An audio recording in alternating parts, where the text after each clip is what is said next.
Flag bearer and Vice President Dr. Bawumia set to outdoor Energy Minister Mathew Opoku Prempeh as his running mate. We have the latest on the planned meeting to present the Vice President's choice to party executives. On the day, the National Investigations Bureau's survey revealed the Energy Minister is the preferred choice for the governing party among its members. The Honorable Napo and the Honorable Minister for Education, who came in second with such a wide gap.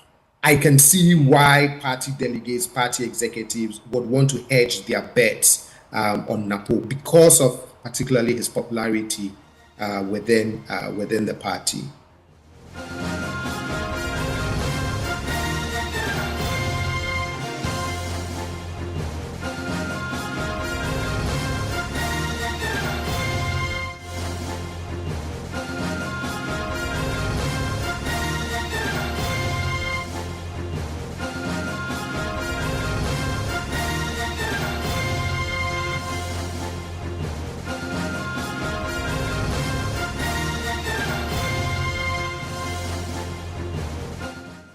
This is Top Story with Mensah.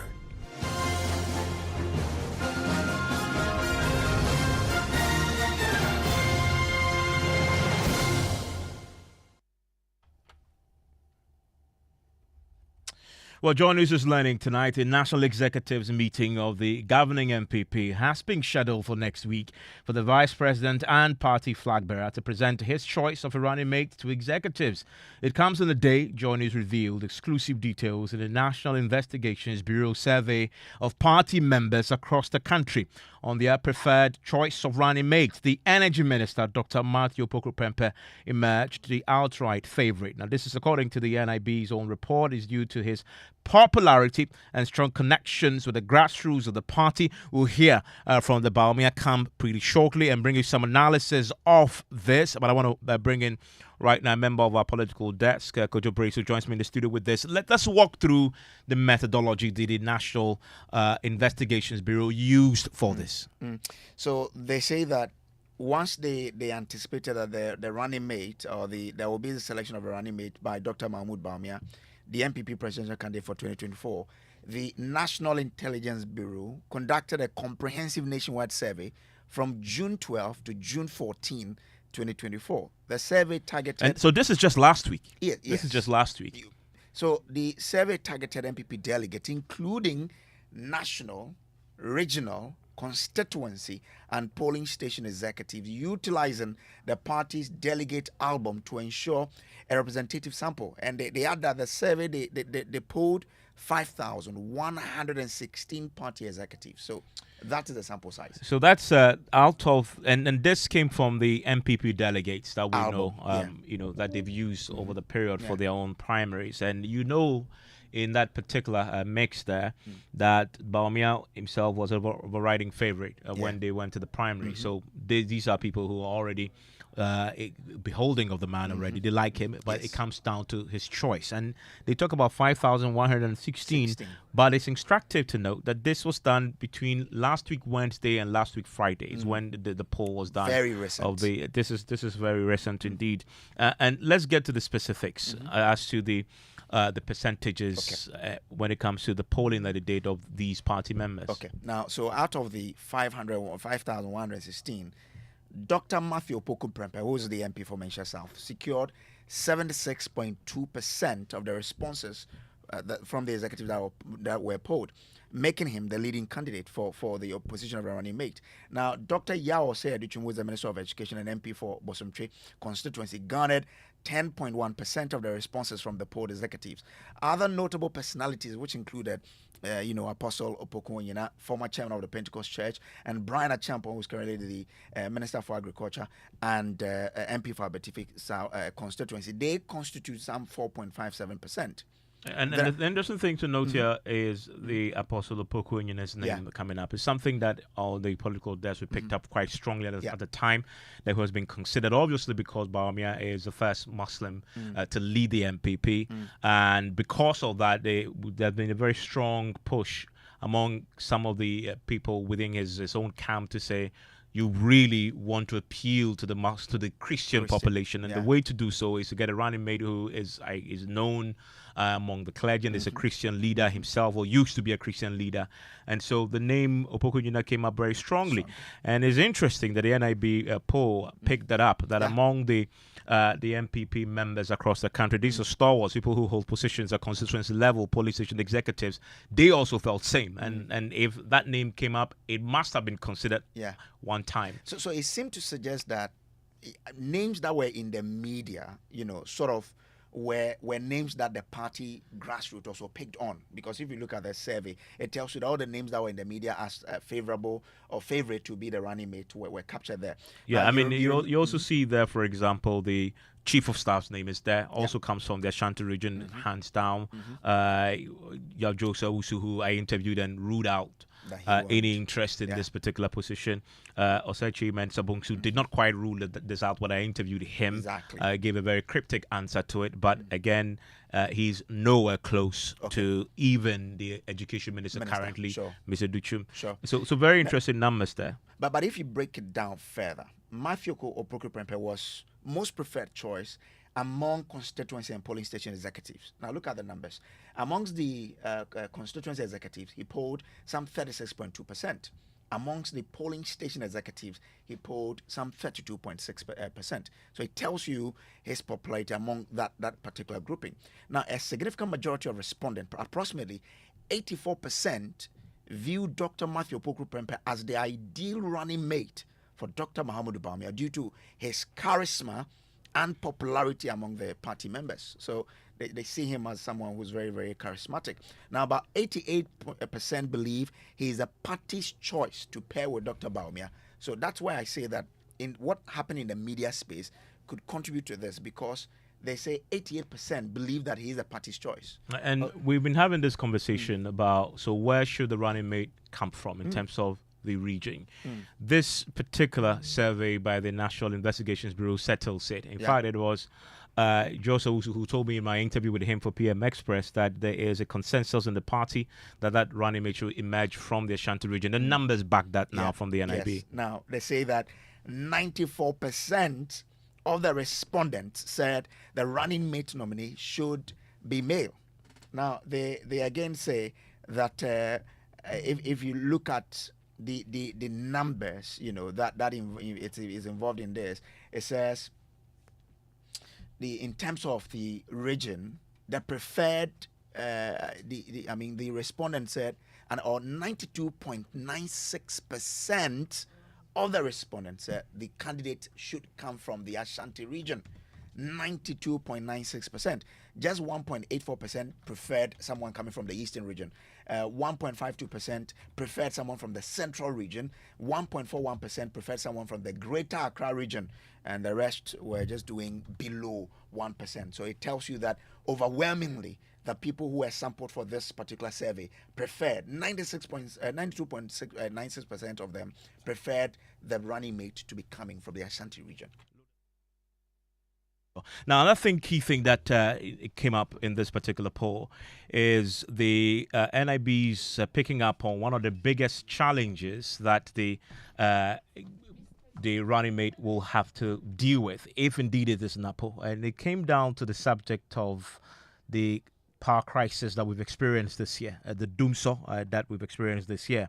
And the NIB settled on that particular point as the potential challenge banana skin for NAPO, and that could obviously become an issue that will make him a bit unpopular among the generality of voters. Because remember that this poll was done among NPP supporters, and so they were looking strictly about the party dynamics, but the vice president will be presenting himself and his running mate to everybody else to vote and for consideration. Now, the NIB makes the point clearly that the ongoing power crisis in Ghana could impact his candidacy. And that is when that ticket is presented to you beyond the party's support and support base. And the party should consider dealing with that particular challenge. And you know that he himself made things pretty difficult in the time when the power crisis this year was at its peak, when we put the questions to him about the need for a timetable. It sparked a fair bit of controversy.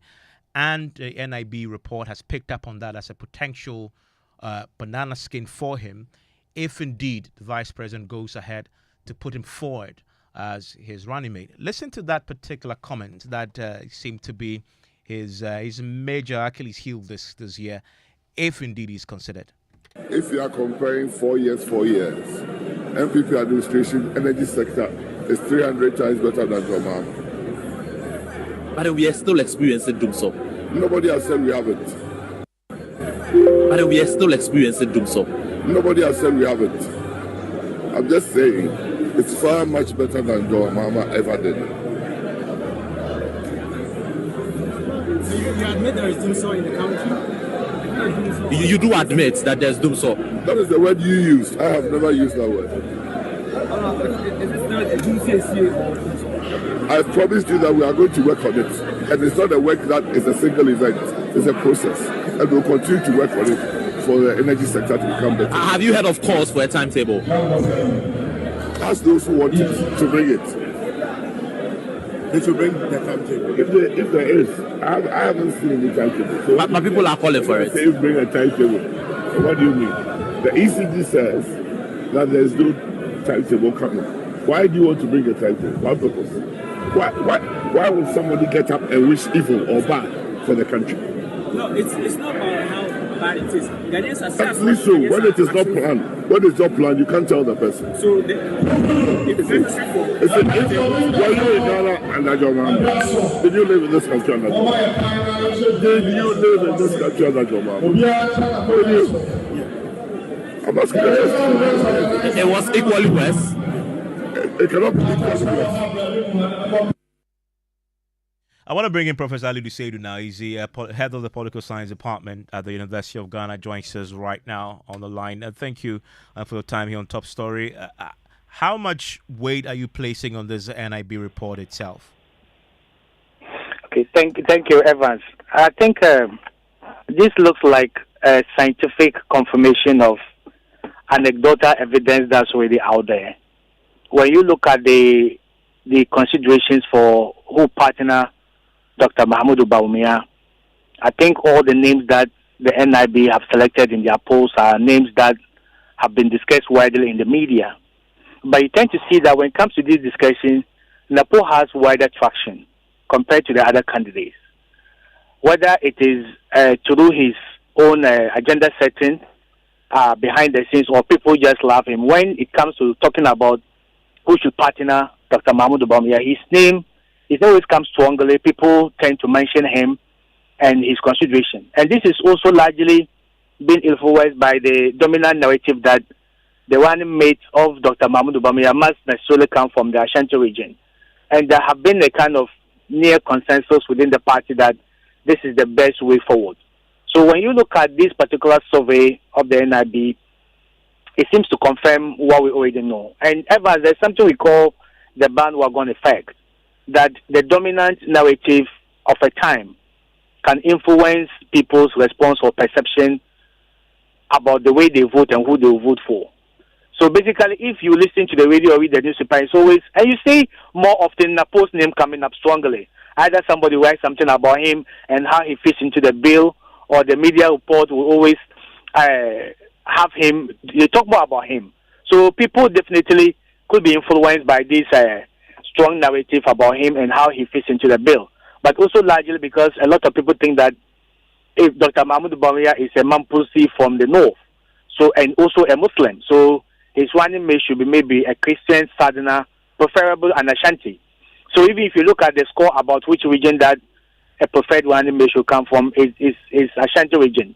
But the issue is that this is an internal poll conducted within the MPP stronghold, either executives or just the party base. Exactly, just 5,116 party members. And that's where the subject of how much value, how much weight we should place on this is key, even for the Bawumia camp themselves. Yes, among the party he's popular, but you think if you place that ticket with Mathew Opoku Prempeh on that before Ghanaians generally, they will accept him the way the party members have done in this poll? So that is the uphill task that the party will have to face, because their supporters will vote for them anyway. Even if they won't vote for them, majority of them may stay away. They wouldn't even vote for the NDC. But the issue is that you are selling the ticket beyond the party to the entire Ghanaian population across board. And definitely once you announce a candidate, there will be a kind of balance sheet analysis of his strength and then his weaknesses. And like the NIB post mentioned, I think one of the serious things we've had over these years is this issue of power outages. And his response to Ghanaians' demand that a timetable could actually help people plan their work and how they go about doing their businesses. His response was not overly welcomed by Ghanaians. I think a lot of Ghanaians felt insulted by what he had said during that time. But the idea is still that once he's announced, so when there's an internal consensus around him and he's announced, maybe the party will be able to design a strategy that could offset the weaknesses and know how to sell the ticket.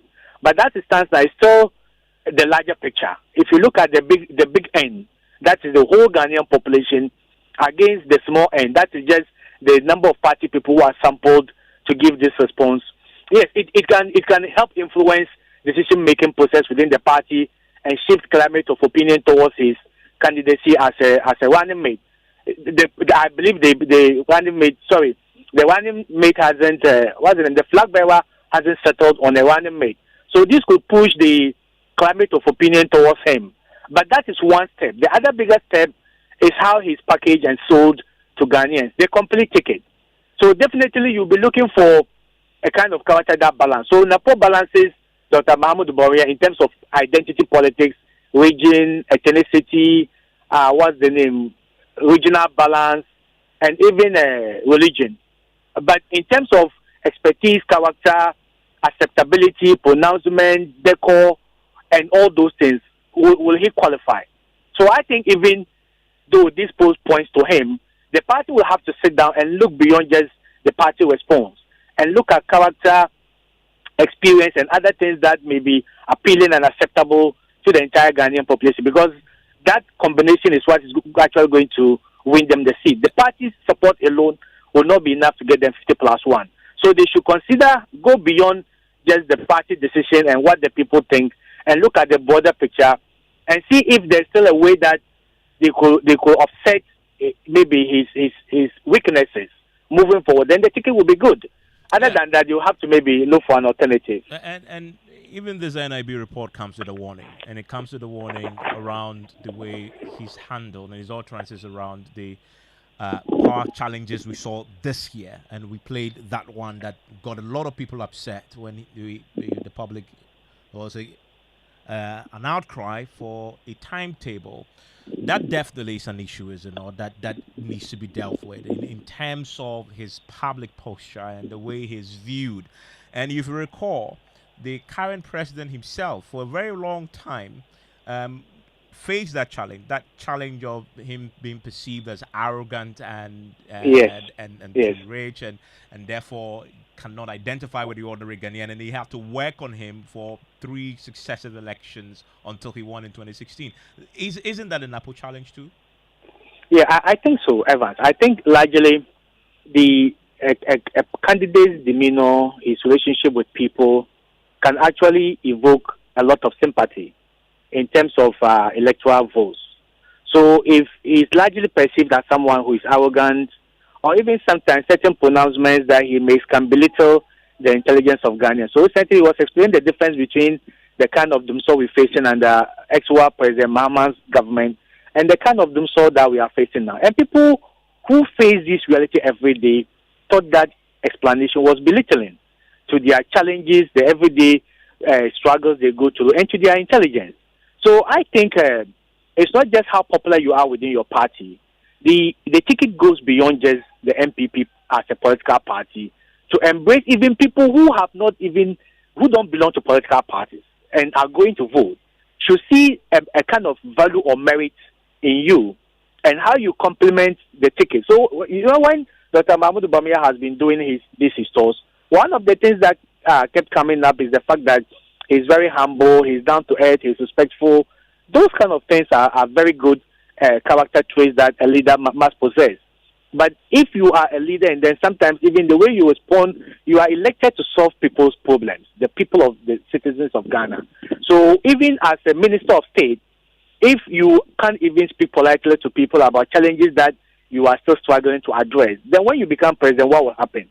So people may be trying to kind of make these analogies and then make a decision. And I believe, rightly so, that this year's election, just like the previous years, will be determined largely based on issues and experience and people's livelihood.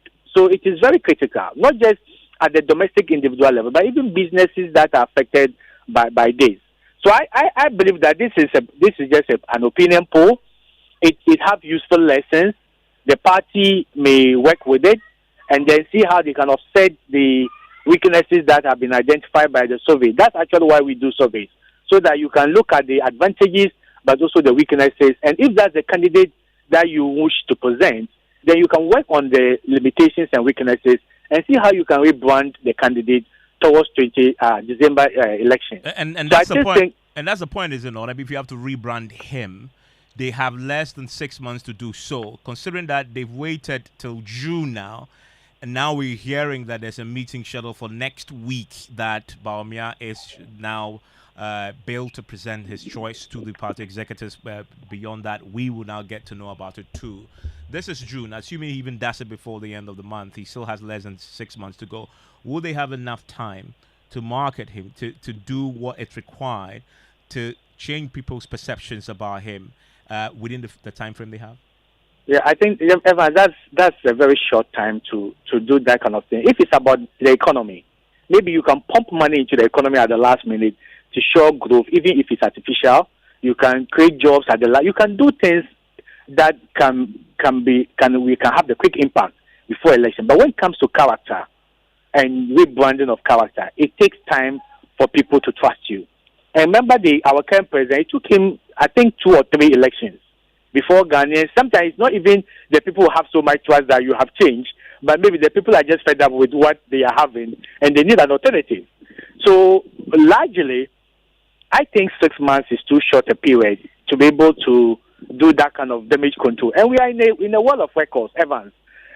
Social media, video, audio, even the internet. When you type in a search there, those things come out.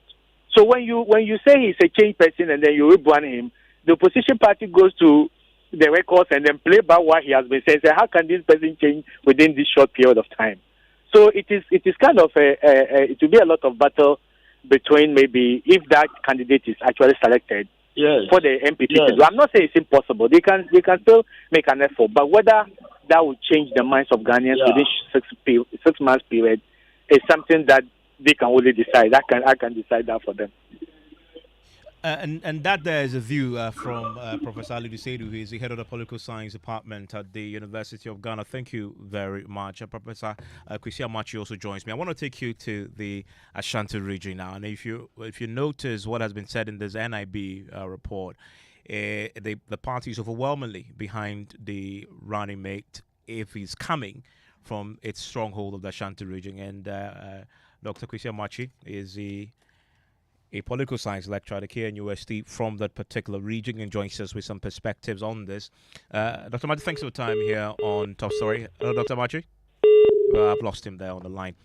We'll also speak to the Bawumia campaign's communications director, Dennis Miracles Abwaji, joins us right now. Hello, Dennis. Thanks for your time here on Top Story. Hello, Dennis. Okay, we lost him to there.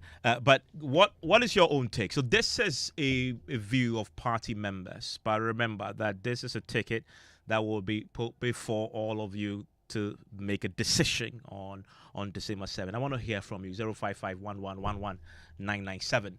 Share your thoughts with us here on Newsnight. What do you make of this NIB poll that has been put out about the running mate for Dr. Mahmoud Bawumia among party members? More than 5,000 of them had been polled.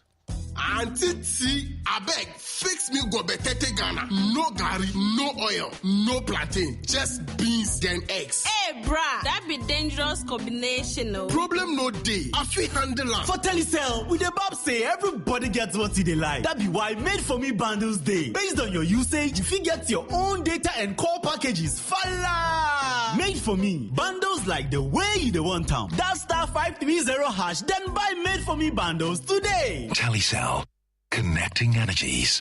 Join us this summer for the prestigious International Conference on Property Investment and Profit Making, the ultimate guide to financial freedom. Delve into the theme, how to earn and maximize passive income through commercial property investment in the United States. Mark your calendar for 29th and 30th October 2024 at Trump Towers International Hotels, Chicago, USA. Register now to secure your spot. Early bird registration ends 15 July and standard registration closes on July 30th, 2024. Registration starts from $500 to $1,550, which allows you 2 nights stay at Trump Towers Hotel, Chicago, lunch buffet, welcome cocktail, conference ticket, and many more. For those in need of visa support to attend, visit our conference website on conference.chicagowestluxuryhomes.com and register to get an invitation, or call us on 0536 502295 for further information.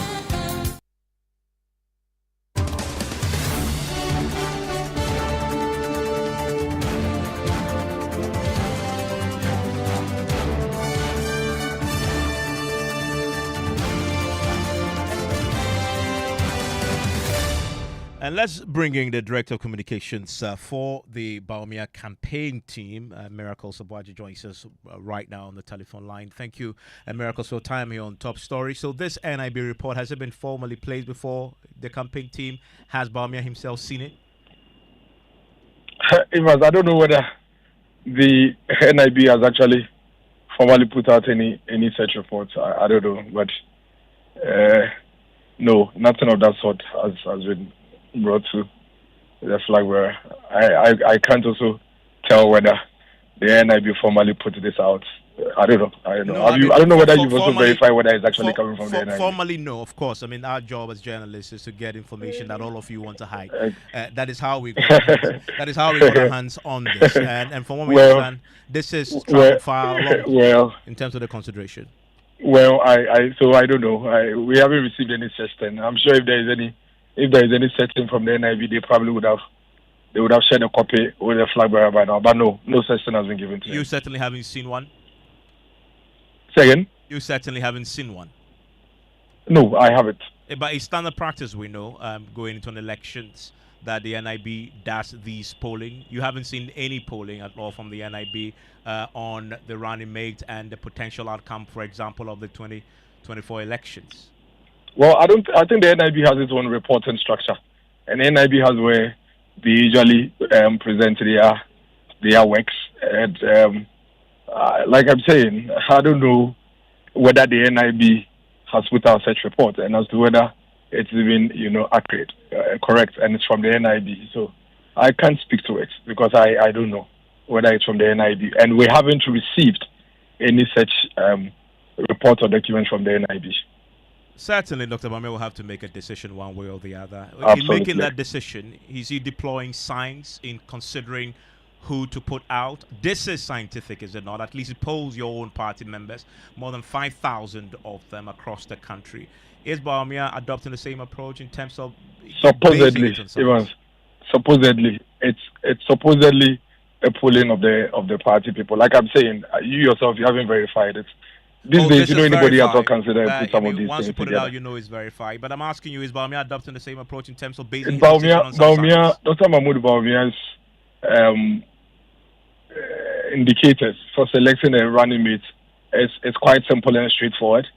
That individual who is a believer in the ideals and principles of the New Patriotic Party, that individual that has the strengths which will complement his weaknesses, that individual that will bring on board the political capital, and that individual who, once a government is formed, would be able to complement him strongly to deliver on his vision. And once these indicators are there, we have a large pool of human resource that Dr. Mahmoud Bawumia is scanning through and looking at And in doing this, critical will be the consultations even that he will do at the party level. I can tell you, without any shadow of doubt, that Dr. Mahmoud Bawumia knew who he believed would complement him once he becomes flag bearer.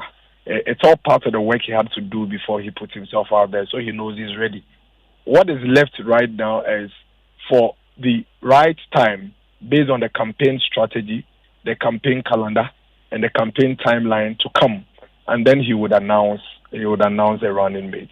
But trust that the decision is based on who would help bring some political capital, who would complement him and make up for his weaknesses as human as we all are, and that person that would strongly back him up in the delivery of his vision for this country post 2024.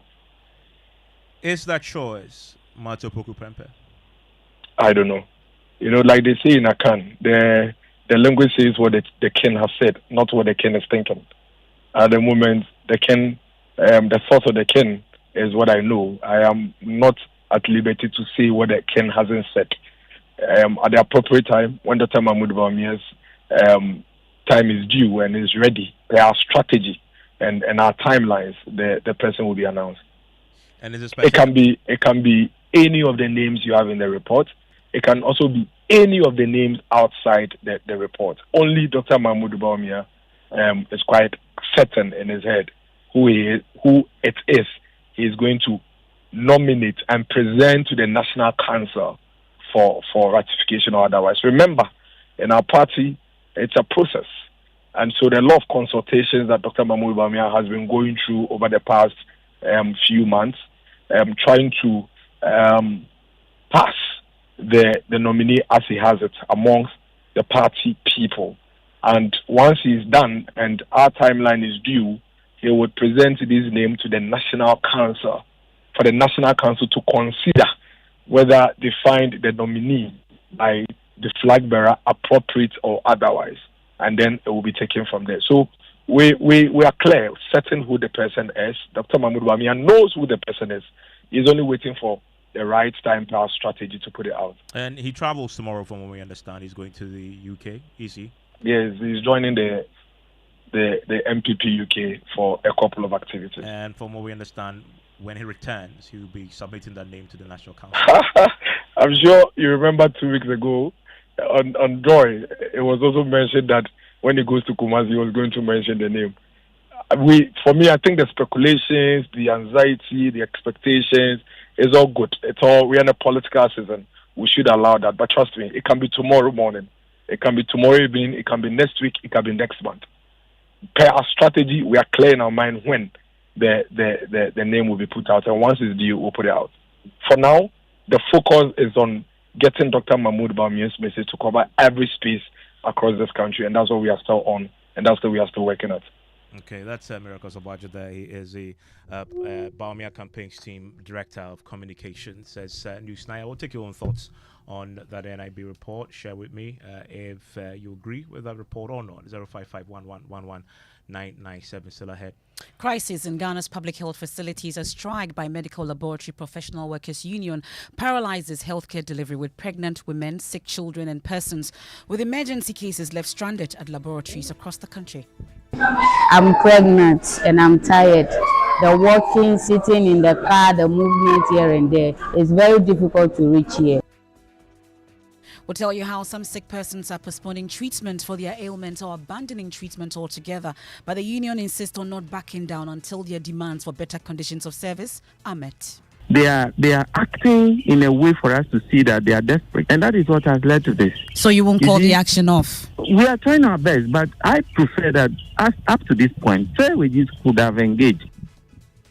Also tonight, Ghana Federation of Labour accuses leadership of TUC of complicity in the sale of SNIT assets in the 4 hotels to Brian A. Champon's company as it calls for the revocation of appointment of representatives of Labour on SNIT's board.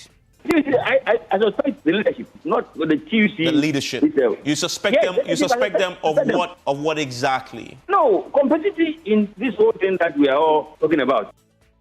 We'll bring you details as Norton MP files urgent questions to summon employment and agric ministers before the House as the controversy over the sale deepens. Yes, so those questions have been filed. I'm seeking to summon the employment minister and the minister on various aspects of this transaction. Those questions have been filed. Plus, Agric Minister Brian Champong challenges Okujeto Ablakwa to provide evidence to back claims Rock City Hotel posted losses under the 2023 financial year. I'm daring him, and the man of clients at Rock City Boca. Mechene die or Trasaco, Mechena Kusumbu Intercontinental Hotel and Air Rock City. Medibeka on fact, on mechanic prove it to Ghanaians. And there's uproar in Parliament after Energy Minister denies any load shedding this year as the minister appears before Parliament. Another certificate of an urgent question. No. ECG is not undertaking load shedding. I can say on record that there has not been any load management in the last 1 week. And in business, Ghana Union of Traders Association renewed calls to kick out foreigners operating in the retail sector, warning Asian traders have taken over the market. And in sports, Kumasi Asante Kotoko starts a major team overhaul, releases 18 players to rebuild after a disappointing sixth place finish last season. That and more in tonight's edition of Newsnight. You want to join us with your thoughts, your comments is via WhatsApp 055-1111-997. We are live on Twitter Spaces, also on Facebook and myjoyonline.com. I am Emefa Apawu. And my name is Mensah. Thirdly, give me a lab test to come and lab. So when I entered to the lab center, they said they were on strike, and I don't know what to do again. Well, if you visited any government facility today seeking laboratory services and was turned away, it is because the Medical Laboratory Professional Workers Union are on strike and have refused to back down onto their demand for better conditions of service. Amen. In fact, many patients with emergency cases at the Kolebu Teaching Hospital were left stranded today as the strike enters the third day, paralyzing healthcare delivery in public hospitals across the country in the process. The union is unhappy about government's slow pace in negotiating conditions of service for its members and has vowed to keep the labs shut until a solution is found. Joy News team of reporters have been monitoring the situation in the hospitals across the country. Let's start from the capital, Accra, where head of our health desk Fred Smith, Kenneth JC, and Semefa Besu told the Kolebu Teaching Hospital, the Greater Accra Regional Hospital, which we call the Rage Hospital, and the University of Ghana Medical Center. Here's their report. Impact of the strike is so visible, even to the blind, as patients are unable to access laboratory services. The strike has had a particularly severe impact on Ghana's largest reference facility, the Kolebu Teaching Hospital, leaving many patients, including pregnant women, children with cancer, and those requiring urgent blood transfusions, stranded and without care. The maternity area of the hospital is crowded with expectant mothers anxiously awaiting assistance. I'm appealing to the authority, those that are in charge, to help them solve their issue so that we too can also be happy. Because in my condition, all the way from La Paz, New Market to this place, I'm pregnant and I'm tired. The walking, sitting in the car, the movement here and there, is very difficult to reach here. I'm here to see the doctor and she gave me some labs for me to bring them to her. Okay. But when I get to the laboratory, it has been closed. It's about my health. They said my sugar level was too high, so they gave me a lab test to run. I have to go to maybe the private lab to do that. But for them, I'm very, very tired, so I'm having some rest. So later in the day, I'll go and do them. Thirdly, give me a lab test to come and lab. So when I entered to the lab center, they said they were on strike, and I don't know what to do again. I don't know. I should go outside with the privacy or what. I don't know. The children's unit, usually bustling with activity, is now deserted as children with cancer and sickle cell disease are turned away. The central laboratory, which functions as a crucial reference center for the entire Greater Accra region and beyond, is also non-operational. All right, so this is the results collection section of the central laboratory service. One night you come in, the whole place is choked with patients coming for their result that they've come to run previous days. So because of the strike, you can see nobody is here. For this place is peculiar because this is a central point, but a lot of the people come here direct. The OPD service, people from outside Kolebu, they come to Central Lab to run the test. So this place is normally busy. It's a referral center for Accra and outside Accra. So for now, we can't tell. We don't know what the government has hard for us. But if it comes with something substantial, we are human beings, our patients, our relatives also get sick. So they should come with something substantial, then we can call it off. But until then, it can be lip service. Are you not worried that a lot of the persons who need your service are not getting and therefore unable to access medical services in the hospital, or may have to pay more to access the same service that they could have paid something symmetrical? For that one, we are deeply worried because as I stand here today, tomorrow I can be a patient in Kolubu, and there's no exclusion for me. I have to go through the system. But because we recognize that we are essential service providers, we sent the notice on the 4th of this month to all those who matter in this matter, and they refuse to respond. They have not considered us as essential service providers. That is why this strike came up, because we sent the notice from the 4th of June. The Minister of Labour and Labour received it, Minister of Health has received it, but they've done nothing about it. So even though they are paying more, there's nothing we can do. The Public Health Reference Laboratory, responsible for investigating disease outbreaks of major national concern, has shut its doors, potentially delaying critical public health responses. The situation is equally dire at the Greater Accra Regional Hospital, where laboratories have closed, marked by red bands signaling the strike.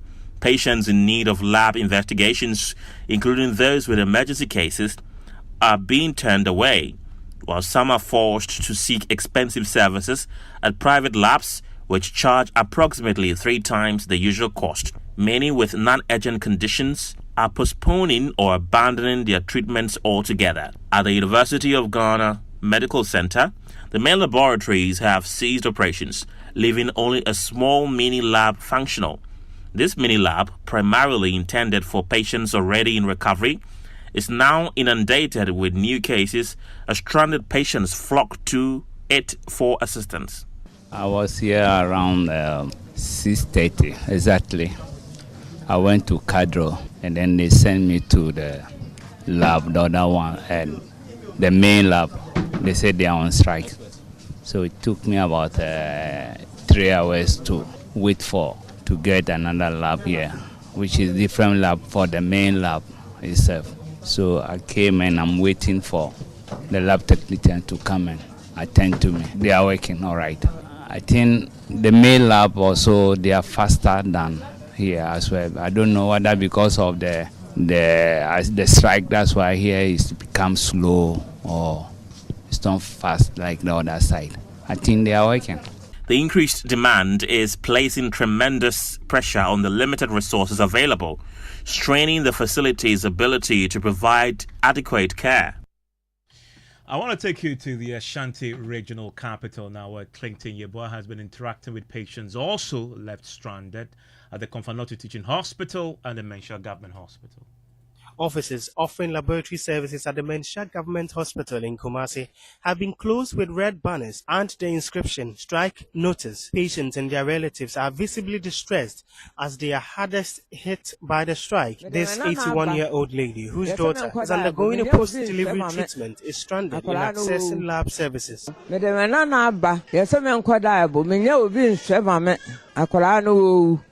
My child is dying. I am begging you, government of Ghana. I am old. Where am I going to get money to access private facility?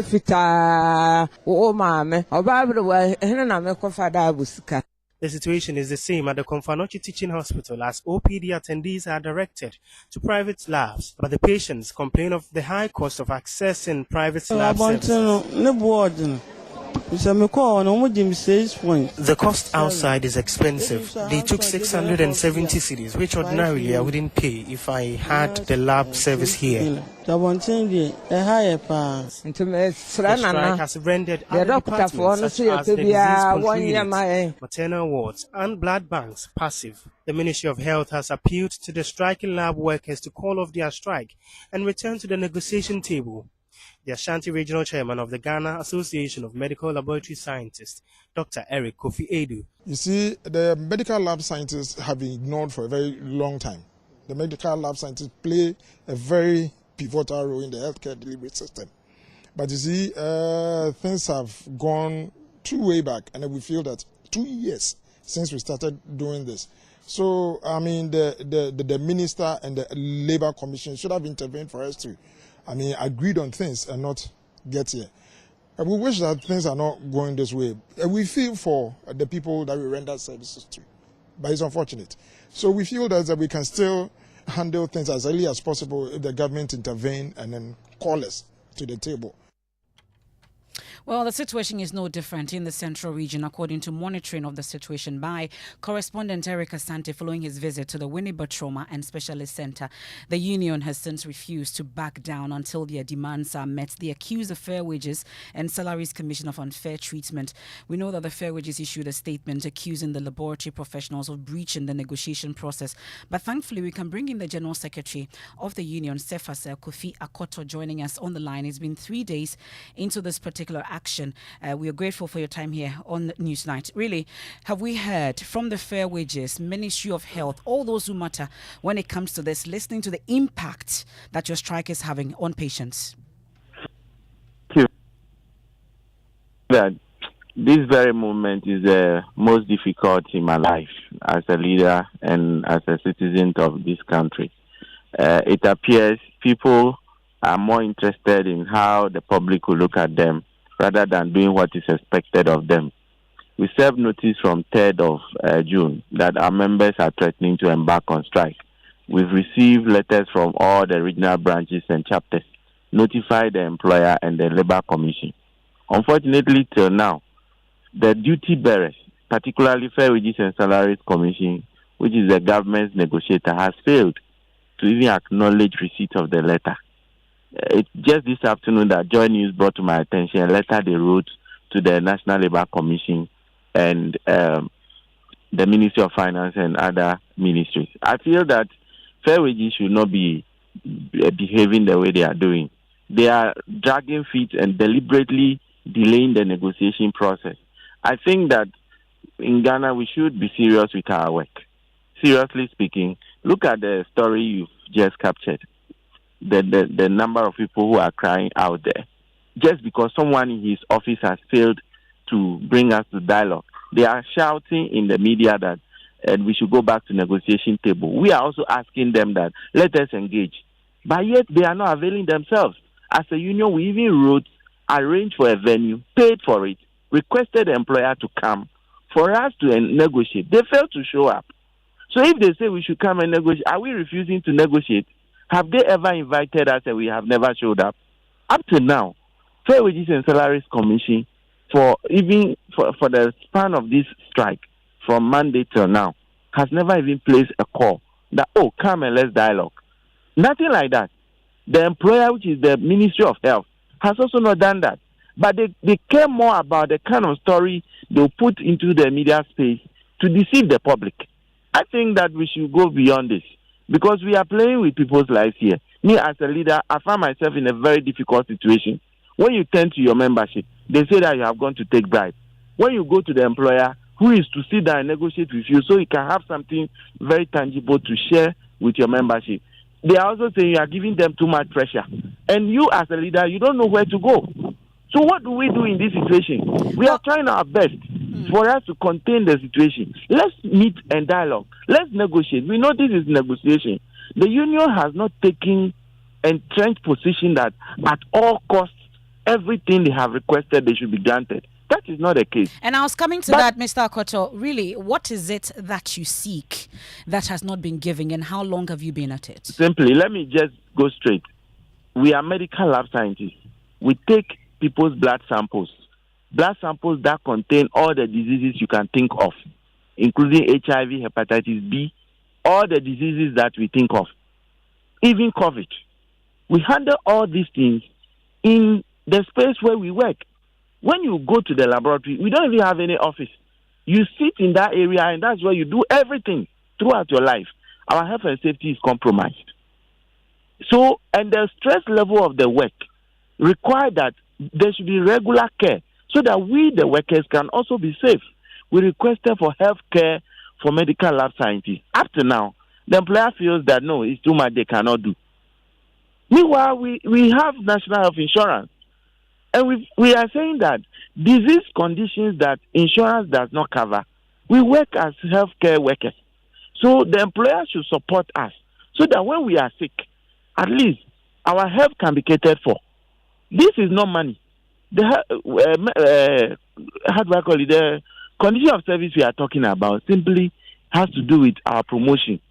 If I am due for promotion, how many years am I supposed to work? If I'm found in a deprived area, is there any privileges for me? And for how long must I be on the bench before going to school? Because management at the facility level is treating our membership with discretion. You are due for school. When you apply, they don't grant you. You will be in the same facility for 15 years. Someone will come and say 1-2 years, he applies for study leave. They will grant him. But you can be in that facility for 20 years and request for study leave. They will still tell you there is no vacancy. All because you don't have a condition of service. If you are entitled for leave, we are human beings. We also break down. We get tired when we are working. So in every year, every worker is entitled to annual leave.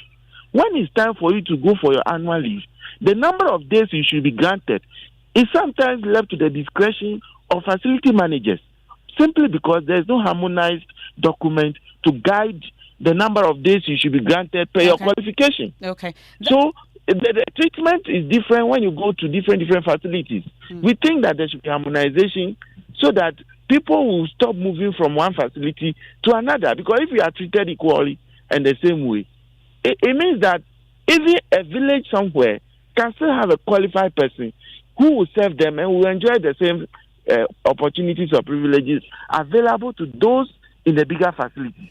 Well, So but simply listening, Mr. Akwato, I can understand your pain and the concerns that you've raised, but listening to the impact that this action is having on the larger society, there's nothing we can do about it? Yes, there's something we can do about it. Negotiation is the way forward. The person or the authority clothed with that power to negotiate is the Fair Wages and Salaries Commission. What are they waiting for? We are essential service workers. Within 72 hours, when we have grievances, that grievance should be attended to and resolved. We've been at Labour Commission for the past 6 weeks, all about how to continue with negotiations. When you go, they listen to your story and tell you, okay, we adjourn, go and come another day. They'll give you 2 weeks, another 1 week. You go and come. Members are frustrated.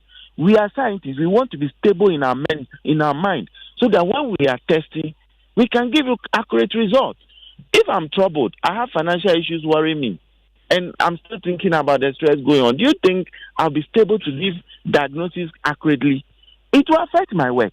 So for us, we think that negotiation is the way forward, and the authority or the institution clothed with that power to negotiate is the Fair Wages and Salaries Commission.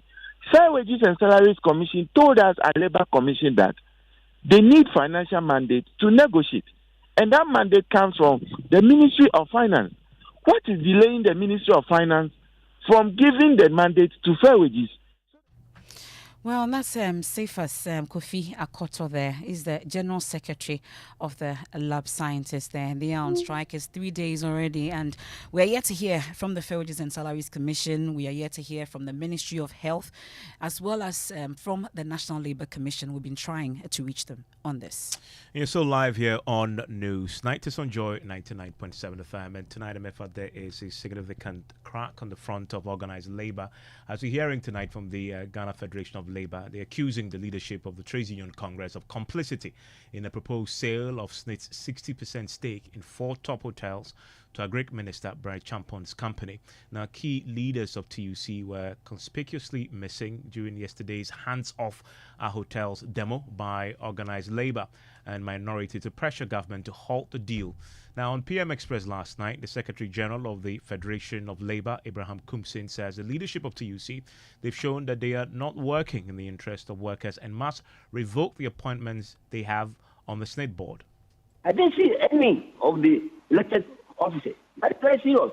This issue is not for her staff if they give her mandate. What mandate? Who gave her that mandate? And who gave her mandate? What are they? So you were expecting the senior elected members of the TUC represented to the other protests? Exactly. They are really serious with this matter because why? You have been elected by workers to represent their interests. There are serious issues with the problems that we have to deal with. You have been elected by workers to represent them, serve their interests, and there are problems. And then you relegate your authority or powers to a staff. I'm not saying that NA is competent, it's okay. But when it comes to dealing with mandate of elected officers, I mean, why do they do that? It's an insult. They are insulting everybody that don't mind them. This issue is not about just normal grievance that we can easily deal with it. This is not. It's a major problem that the TUC leadership shouldn't have done what they did. See, they went to ILO. They have all come back. ILO, they have come back. At least one deputy or even a national union, one of their board members. The board members can be a national union chairman or general secretary. That would have been good for us. But the way they are behaving, I'm not too happy about it. Happy about the TUC. And you've taken a position already that this meeting with the president, you personally, you will not be attending. You're boycotting that meeting. I will not go. I will not go because the TUC, I suspect them. What are they doing? Okay. It's not right. So your suspicion is in relations with the TUC. So your suspicion is about the TUC. Oh yes. Okay. Exactly. Because the four people who are seven on the SNIT board, how they were chosen, we don't know. We have raised issues. We have raised concerns. We don't do that. These such selections, you make sure that you do diligence. You make sure the integrity and the competence of people that you are selecting are taken into account. You don't send anybody there. Yeah, okay. What is it? Well, Mr. Kumsing, you want, again, and you'll tell them when you meet them, and I presuppose that this is something that happens quite regularly, yourselves meeting organized labor, you should be represented there. So you suspect that they themselves are somehow in on this whole transaction? I suspect the leadership, not the TUC. The leadership. Itself. You suspect them. You suspect them of what exactly? No, complicity in this whole thing that we are all talking about. This sale of SNIT shares in the hotels. The discussions, we are told that when we met the Minister of Employment. These discussions started way back, I think 2018 or something. Yes. You see, so even the minister was even blaming our representative. This thing didn't start yesterday. Well, that's Abraham Kumsing on PM Express. There was a lot of reaction. That whole interview, you want to catch it on our social media platforms, is on the back of yesterday's demonstration led by Noftong MP Samuel Okujeto Ablakwa to demand the cancellation of that sale. And he says he's filed an urgent question to summon the AGRIC as well as the Employment and Labour Relations Ministers to answer questions on the sale of SNIT's assets to Rock City Hotel Limited. We are not going to rest on our arse, look the other way, be compromised, and then be presented with a fait accompli when we know that this deal is not in the national. Parliament is back. I know you've also suggested that you want to take an action in Parliament. Where are you with that? Yes, so those questions have been filed. I'm seeking to summon the Employment Minister and the Minister on various aspects of this transaction. Those questions have been filed. The notice to the Speaker about the breach of these constitutional provisions have also gone. But we must get the President to call his appointees to order. That really, and you heard organized labor, Abraham Kumsing has been very clear. These are all his appointees. And you see, why should this be difficult for President Akufo-Addo, who told us that those who want to come into his government to engage in such conflict of interest, to use their positions for transactions of this nature, for business and all of that, should better off stay in the private sector. Don't come for my positions and use it for profit making. Stay in the private sector, that's where money is made. I mean, does the president mean what he says? And does he say what he means?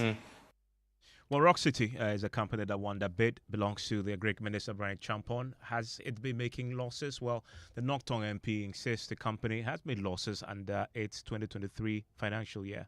The filings to GRA, the whole year, 2023, they made losses. So they didn't pay any taxes, That is the returns that they submitted to the GRA. So how can a loss-making hotel, a loss-making entity, suddenly, have such hotel managerial prowess, skills unknown to those who are running Labadi, running Ridge Royal, running Elmina, running La Palm? Not all the four hotels are profit making. The La Palm Royal, for example, has been struggling for quite a while, and they are in quite some significant pickle there. So obviously, you have to make a fair assessment of that too in your evaluation. Labadi Bichitel is the crown and the jewel, but there are others that aren't on the same level. Yeah, sure. I mean, there are others in the same level as Rock City. Yes. So Labadi, Ridge Royale, pretty much, safe investments, doing very well. Even La Palm and Elmina, they were doing very well until recently, which tells you that it's a management issue. And you see, the story of Labadi is what we should just replicate for La Palm and Elmina. Well, we've been hearing from the Agric Minister, Brian Champon. He's challenging Okudzeto Ablakwa to provide evidence to back claims the company is making losses. Rock City has about 1,000 rooms now. Can hotels say what?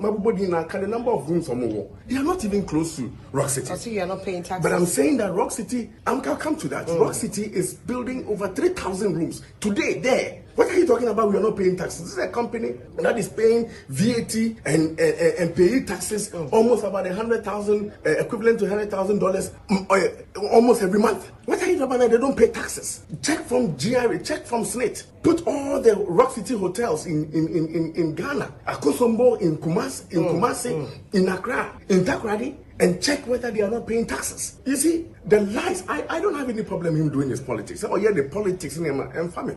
Minkasa, I'm not going to go near the kinds of lies that he tells. But to be categorical on TV as an ordinary man and put it in a way, sometimes it's quite annoying. And Labadi is making about 158 million gains. I'm not going to. And that you're not making anything. But I'm saying that Rock City is expanding to be the biggest hotel in Africa. In all the 16 regions, 54 markets in Ghana, and hopefully take the brand international. He cannot bring it down. That is all the matter is all about. What Rock City is seeking to do, he cannot stop it. You think he's trying to do that? But I mean, that's his problem. It's a problem of hate, and separate Brian Champon from the company Rock City. Miwa Rock City because so you say we bet the Rock City court and then Brian Champon court, so separate. But even if for political convenience you want to bring it together, speak the truth. Speak the truth. I'm daring him and no can say Rock City Boka. Mechene die or Trasako. Mechene Akosombo Intercontinental Hotel and Rock City. Me the back on fact. On me can prove it to Ghanaians. His lies and lies. Who could tell you truth or have any can some chantro. No could be any bossy mukankwa. Well, Emefa, we're also today hearing from one of the 4 hospitals up for sale. And this is one of the, one that we're talking about laboratory sciences. Yes, I'm thinking I know. hospitals in my hotels up for sale. And this is a La Palm Royal Beach. And the managing director there at the La Palm Royal Hotel, the Kojo Ganza, has been telling my colleague George Biafe that it is putting in place strategic measures to turn around the fortunes of that particular hotel. Done a lot of renovations over the last 6 months or so, trying to change the face of the hotel itself. But we're also taking this opportunity to come to events like this to make people know and let people know that we do exist, we're still there, and we're definitely a contender to be out there for people to choose to come and stay with us, yes. Any turnaround strategies being implemented that you think that will position the hotel at the top there? Well, so part of what I've even been doing is obviously offering certain rates that we would probably not offer any other client. So this is some of the strategies that we're making with this part of the world so that we can encourage and entice people to come and stay with us. So I can assure you, we're new La Palm, so we're definitely contenders to be in the industry right now. Well, and there's a meeting with the president next week, organized labor meeting the president on this particular subject. Already, as you've just noticed, as we've been telling you, there is a significant crack on the front of organized labor, as the Federation of Labor has said they will not attend, and they're accusing TUC of complicity. I want to bring in a labor consultant, Austin Game, into the conversation now. Joins us on the phone.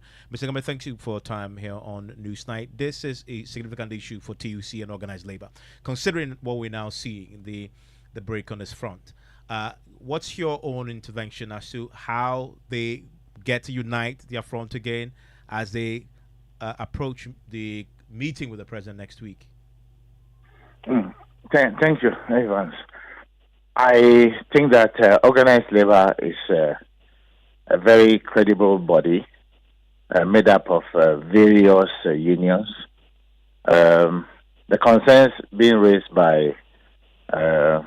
Abraham Kunsen may be legitimate, but normally organized labor never really get distracted when they are to come together to meet president or any other body in respect of significant matters of national interest of such proportion. And so I think that they will be ready for that meeting when the time is due. This accusation about complicity, how seriously should TUC itself take it? It might not be exactly that way. The point is that I happen to be part of the commission that wrote the pension scheme and representing NAT on that commission. And so if I am speaking, I'm speaking from a known point of view because it didn't take us 7 days to write it. It took us many years during President Kufuor's reign. And so the intent behind pension and the way pension is being managed it leaves much to be desired. That, to be very honest with you, should be of great concern to any working person and any person who is on pension. Yeah, I mean, talking about that, though, I mean, the fundamental demand by Abraham Kumsing is that the reps on the SNIT board for organized labor must all be withdrawn. You agree with that? Well, it's up to organized labor. Normally, they go on rotation, sort of. And I have suggested to organized labor number of times, that look, you don't need to send necessarily a general secretary. You don't need to send, I don't work for NAT, but NAT choose that I should represent them on the commission. So organized labor can always look for somebody who has some knowledge and understanding about pension and investment issues and so forth and so on, representing the interest of the working people, because it's about their socio-economic interest to be protected. So that is the situation, and it's up to them to ensure that.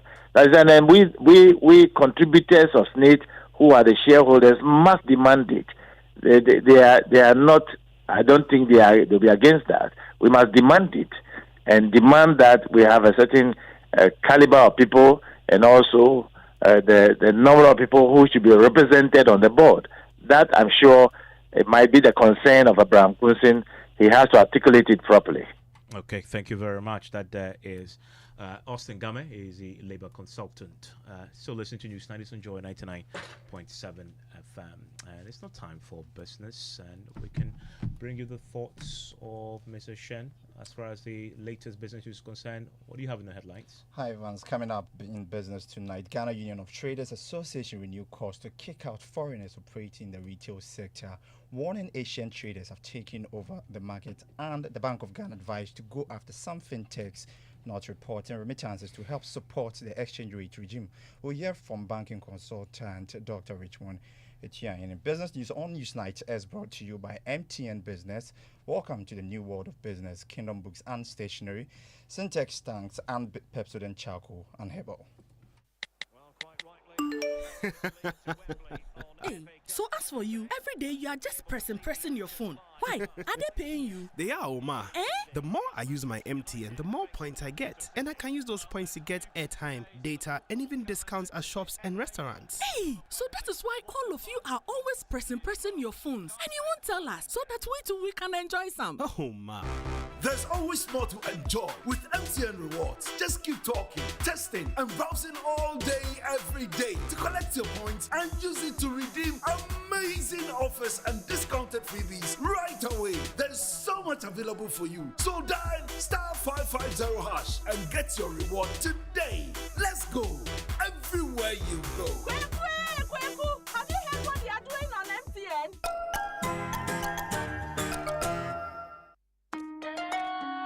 Son, Son, we are so proud of you for setting up this hospital. I really love those hospital beds and waiting chairs. By the way, did you import them? No, Dad, I didn't. I actually got them from Kingdom Books and Stationery right here in Ghana. Wow. We also bought our office supplies, safes, executive desks and chairs from Kingdom, and they gave us expert advice on how to set up our office. Guys, that makes 3 of us. I also got our sofa and bedroom sets, plus our dining hall furniture for our new home from Kingdom. Wow, Mom, that makes 4 of us. I usually get my stationery items from Kingdom, and my teacher also mentioned that our classroom furniture was provided by Kingdom. So there you have it. Whenever you're thinking about setting up an office or acquiring furniture for your home, etc., Kingdom Books and Stationery should be your first point of call. With over 40 years experience in the industry, we stock and supply a wide variety of globally sourced office and home furniture, stationery and equipment. Visit our head office, Osu Akwaje, or our office near the Osu Stadium. We're also in Tema Community 1, opposite Olam SHF, Kumasi KNUST Campus, UCC Cape Coast, and now at the Marina Mall, Airport City. Or call us 0302 764101, 764209, or 762792. Visit our website www.kingdomgh.com. Water is needed all day, all night. So, remember Syntex tank all day, all night. 7 years warranty. Select any color for free. In no de crack, in no de spoil. Call Accra on 0244 335 168. Kumasi 0505 555 666. Syntex tank. A strong, a tough. Water is needed all day, all night. So, remember Syntex tank all day, all night. 7 years warranty. Select any color for free. In no de crack, in no de spoil. Call Accra on 0244 335 168. Kumasi 0505 555 666. Syntex tank. A strong, a tough.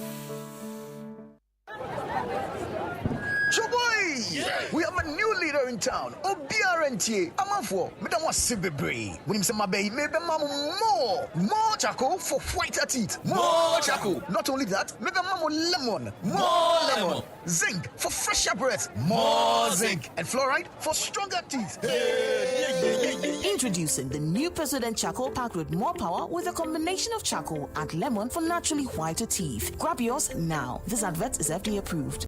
Hello, my name is Mami Akua, an entrepreneur and a mother of 2. My work keeps me busy most of the time, and sometimes it takes me away from my family. But the safety and health of my family is very important to me. As a working mother, I cannot afford to take any chances when it comes to matters of health. That is why I signed up for a family health care plan from Equity Health Insurance. My family and I have access to over 700 hospitals, clinics, opticians, dentists, pharmacies, and diagnostic centers across the length and breadth of Ghana. With Equity Health Insurance, I no longer have to worry about medical bills. Anytime a member of my family visits a hospital, Equity Health Insurance has got my family and I covered. What about you? Who has got you covered? Call Equity Health Insurance on 050-660-7910 and talk to them about your family health needs now. Visit equityhealthinsurance.com for more information. Equity Health Insurance, here for you.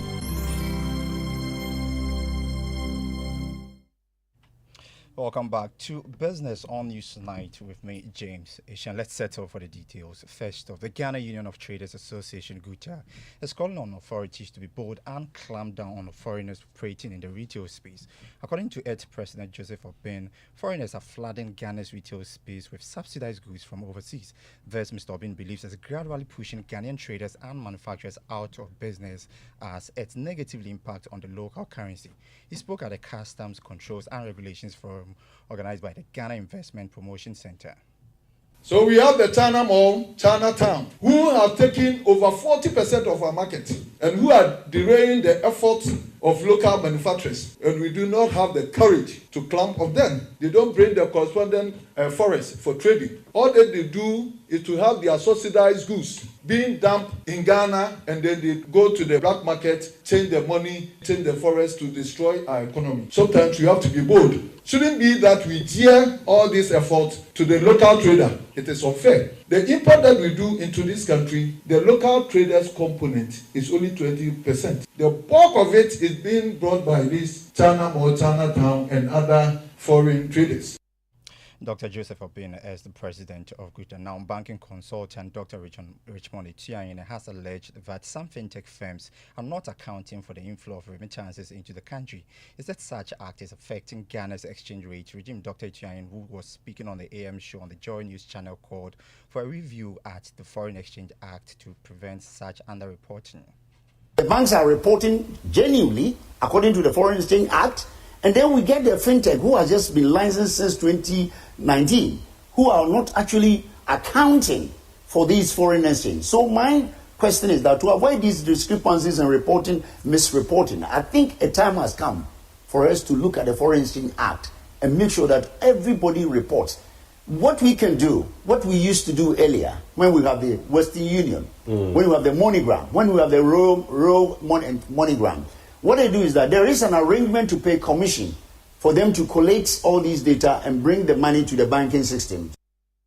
Dr. Richmond Etienne is a banking consultant. Now, the Ghana Multidimensional Poverty Report has shown that employment and living conditions are the largest contributors to multidimensional poverty across various regions, accounting for 47.8% to 15.5% respectively. Winston Taki has more in the following report.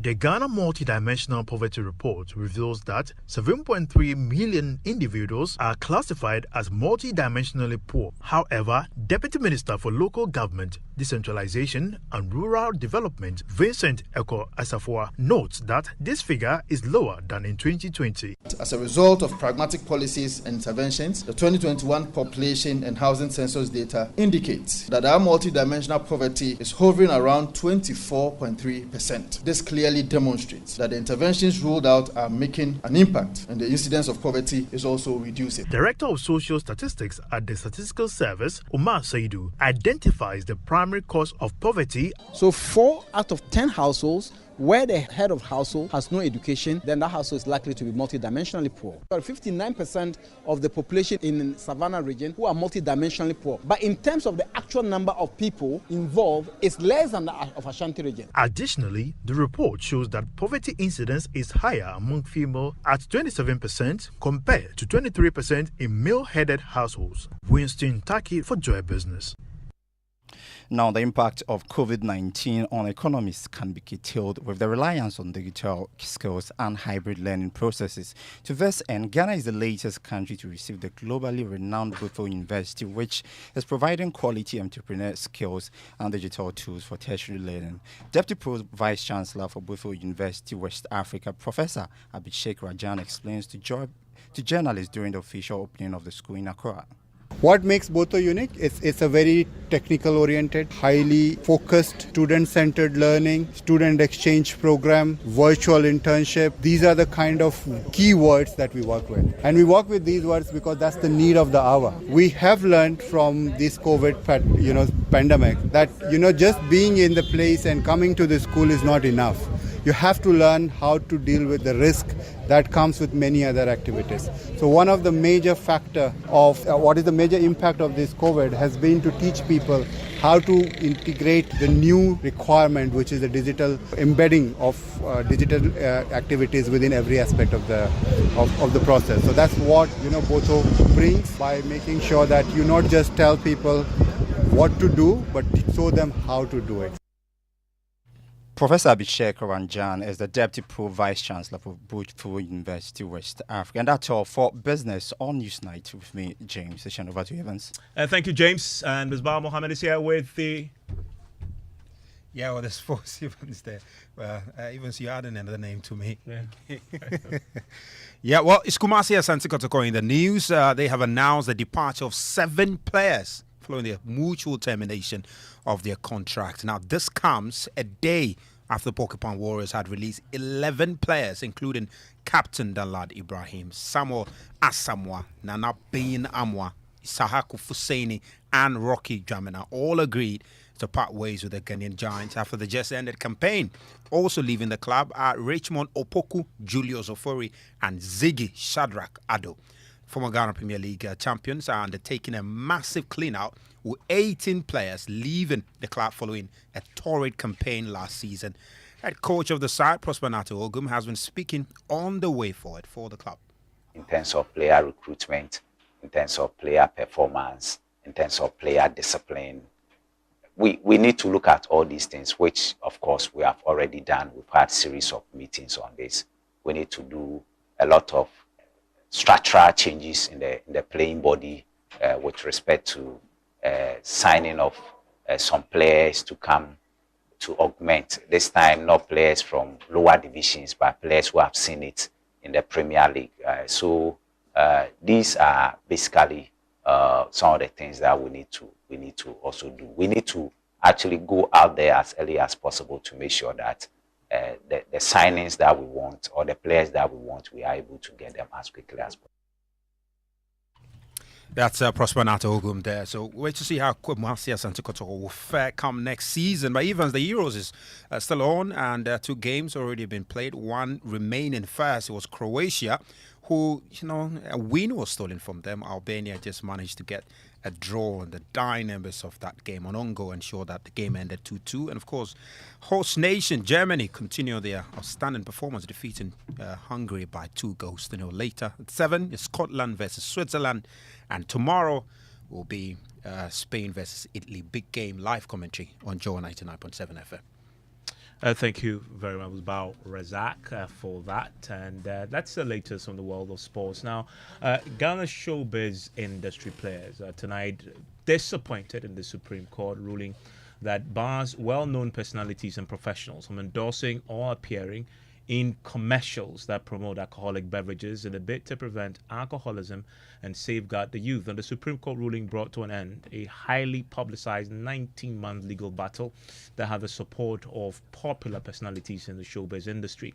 Now, Wednesday's ruling by the Supreme Court effectively means that well-known personalities and professionals are perpetually barred from appearing in advertisements that promote alcoholic drinks. Now, delivering an abridged version of the ruling at the Supreme Court today, the Chief Justice, Justice Gertrude Tokono, said the FDA directive does not contravene the Constitution. We can hear from George Quay. As you know, him is a major industry player who has been a key voice in the campaign.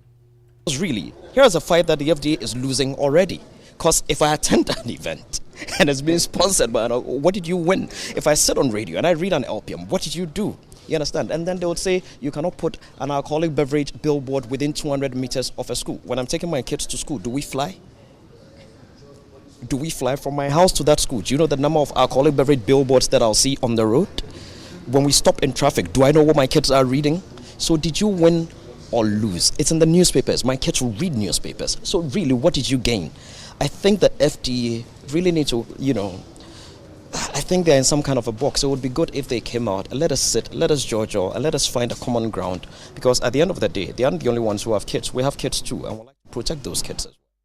We can hear also from the Director of Legal and Corporate Affairs, Joseph Binney, of the FDA.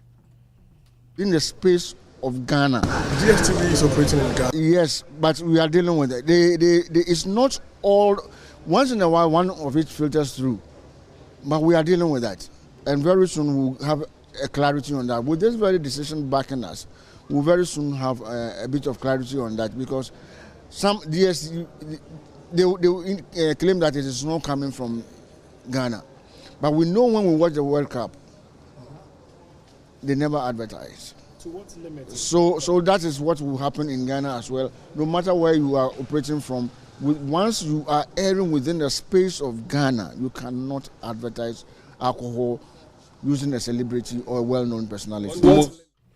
And this ruling continues to generate a lot of talk on social media. Now, the Energy Ministry insists there's been no load shedding this year as he appears before Parliament under the certificate of an urgent question. Well, despite the rampant unannounced erratic power supply in March that forced many homes and businesses to endure significant hardship, with some even laying off workers due to increased downtime, the ministry maintains its stance. At the time, the Electricity Company of Ghana attributed the power outages to the overloading of some 630 distribution distribution transformers across its operational areas, which were identified to be at full capacity due to increased power demand.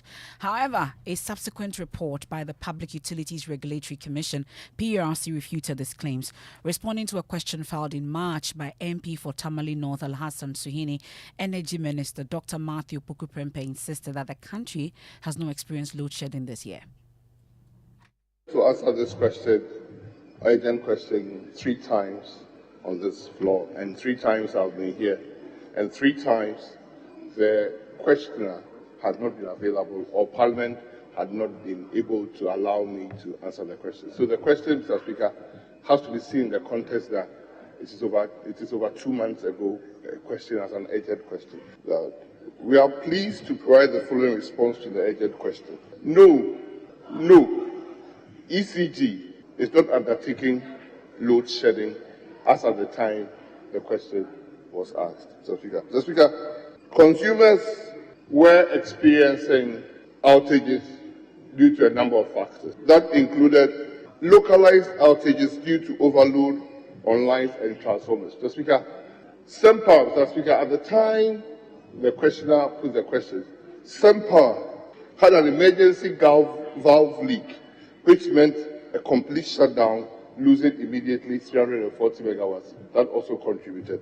And then, last but not the least, plant maintenance on Amandi power plant was also ongoing at the same time. But a furious Al-Hassan Suhini, who wasn't satisfied with the answers from the Energy Minister, asked him about the current electricity supply situation as well. Mr. Speaker, I want to find out from the Minister if he is aware that the same explanations that he offered in his answer today were offered the PURC by the ECG. And the PURC, based on the data that was provided, came to the conclusion that out of about 4,141 outages within that period, only about 33.6% of those outages were attributable to the reasons that he gave. Well, some more dissatisfied members of the minority caucus also took on the Energy Minister, but he insists he will not respond to their questions because it was not in the original question filed by Al-Hassan Suhini. Like I said, I'm under your care. The questioner is seriously attempting to drag me to issues that are not around the question that I'll be asked. And I shouldn't even want to offer an answer. Mr. Speaker, I want to put on record again that as an honorable member of the House, you must be aware that PURC is not an agency under the Ministry of Energy. When I appeared at the table, I did say that in the context of this particular question, it is 2 months. And I've been here 3 times to answer the question. So, Speaker, at this same table, I've asked that if a question is being sought, an urgent question is being sought, not via our standing rules of this question, but outside our standing orders, I'm still available to come and answer the question. I can say on record that there has not been any load management in the last 1 week. I can say on record, but that is not the way this House works. And that's the Energy Minister, Dr. Mathew Opoku Prempeh, on the floor of Parliament earlier, ending today's edition of Newsnight here on Joy 99.7 FM. There's more when you log on to myjoyonline.com. The strong and the sassy Inimwa Inimado is here. What it's are we been talking a minute. about? Yeah, more than a minute. They said leave is no pension. So It's welcome never back. I missed you. I was glad to hear your voice, I think, on Monday. What are we talking about tonight? So, this month we've been talking about men and their mental health and how we contribute to it. Yeah. So we're discussing what their biggest fears are. And the men have sent a warning that we shouldn't have their conversation for them. So they'll be coming? So they'll have their own conversation. So the phone lines will be open. They've been sending in their messages already. So today's show is very interactive. Microphones over to the men. Yes, please. But we're on Strong asking and the Sassy. question. So the men, what are your biggest fears? And I mean, really, as the women in your lives, how do we, help to make it better? Okay. We want to stay for that with Nimwa Nimado. I am Emefa. I've been doing this with Mensah. Have a good evening.